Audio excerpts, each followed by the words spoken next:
Hello everyone. जैसा कि आप लोग जानते हैं एनडीए 2025 को बस अब लास्ट के 30 डेज़ बच गए हैं। और मैं इस वीडियो में आपको लास्ट के 30 डेज़ का क्या हमारा रोड मैप होना चाहिए, क्या एक स्ट्रैटेजी होना चाहिए जिसको कि हम फॉलो करके ये 30 डेज़ को अपना ज़्यादा यूज़फुल बना सकते हैं, उस पर मैं आपको डिस्कस करने जा रहा हूँ। जैसा कि आज है हमारा 11 अगस्त, ठीक है, और हमारा जो एनडीए 2025 का एग्ज़ाम है वो है 14 सितंबर को। ऑन एन एवरेज हमारे पास 30 डेज़ हैं अभी। जैसा कि आप लोग जानते होंगे कि मैथ्स जो एनडीए का पेपर होता है उसमें 2 सेगमेंट होते हैं, एक मैथ्स और एक जनरल एबिलिटी टेस्ट। जो मैथ्स का पेपर होता है वो आपका उसमें क्वेश्चंस आते हैं 120 क्वेश्चंस उसमें रहते हैं। उसमें टोटल मार्क्स जो रहता है वो 300 मार्क्स का पेपर रहता है। और इसका जो टाइमिंग है वो 2.5 आवर्स मिलते हैं आपको मैथ्स के पेपर के लिए। और इसमें आपको 0.83 मार्क्स का नेगेटिव मार्किंग रहता है।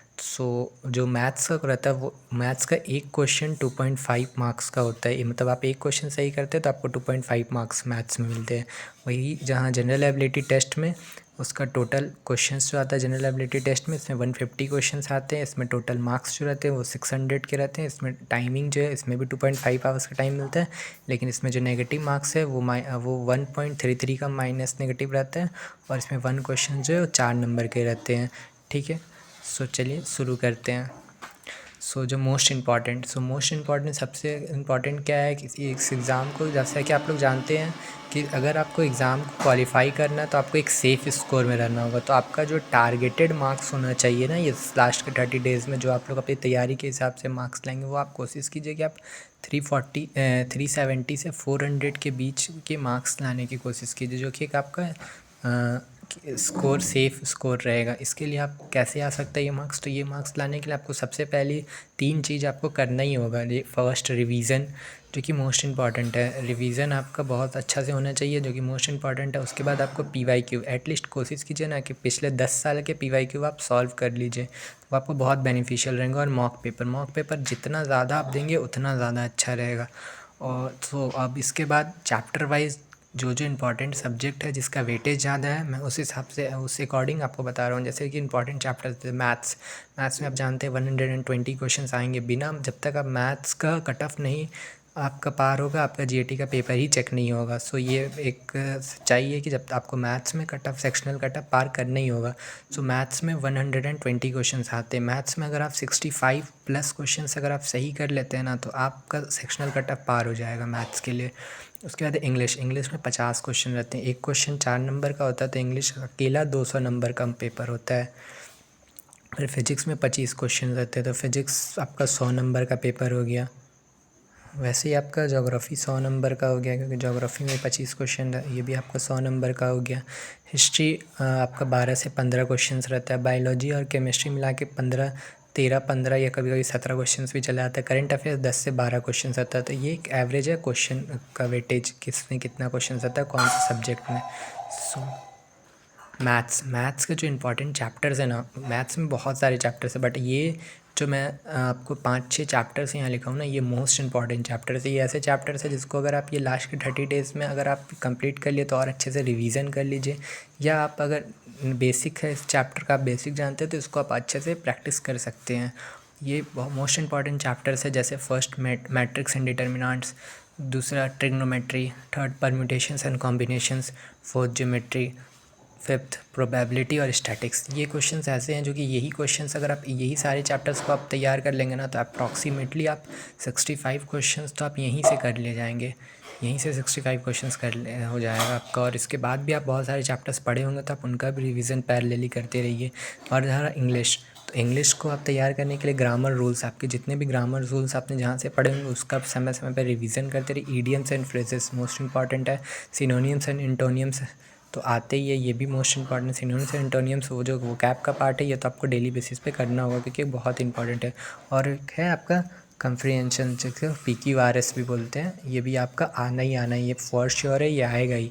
और उसके बाद है फिजिक्स में ये कुछ चैप्टर्स हैं जो कि इंपॉर्टेंट है, जिससे क्वेश्चंस का वेटेज ज़्यादा रहता है, जैसे kinematics, Newton's law, work, power energy, gravitation, sound and wave, optics, current, electricity. ये फिजिक्स के कुछ ऐसे चैप्टर्स हैं जिससे फॉर श्योर है कि क्वेश्चंस आपका बनेगा ही बनेगा एग्ज़ाम में। आप लास्ट के दिनों में ये सारे चैप्टर्स का अच्छे से रिवीजन कर सकते हैं और इन सारे चैप्टर्स पे आप MCQ फॉर्मेट में क्वेश्चंस लगा सकते हैं ये सारे चैप्टर्स के लिए। सो अब ज्योग्राफ़ी में आप फिज़िकल ज्योग्राफी के जो भी कॉन्सेप्ट है ना, उनको आप अच्छे से ध्यान रखिए, उनको आप अच्छे से रिवीजन कीजिए। फैक्ट ऑफ इंडियन ज्योग्राफी का जो भी फैक्ट है वो सब पे भी आप ध्यान दीजिए, उसका रिवीजन कीजिए। नेशनल पार्क, कितने नेशनल पार्क है, क्या है उनका नाम, क्या है वो, कितने रेंज में है, कहाँ पे है, नहीं है, आप ये सब टाइप के क्वेश्चंस का भी रिवीजन कीजिए।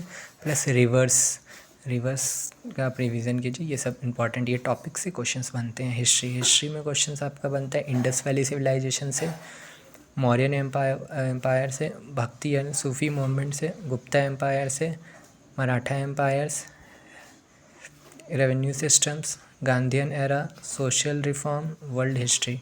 ये फॉर श्योर है कि यहाँ से आपका एक या दो क्वेश्चन हर एक टॉपिक पे बनना ही बनना है। बायोलॉजी में cell, common disease, tissue, plant and animal, human physiologic, classifications of living organism, यहाँ से क्वेश्चंस बायोलॉजी में आते हैं।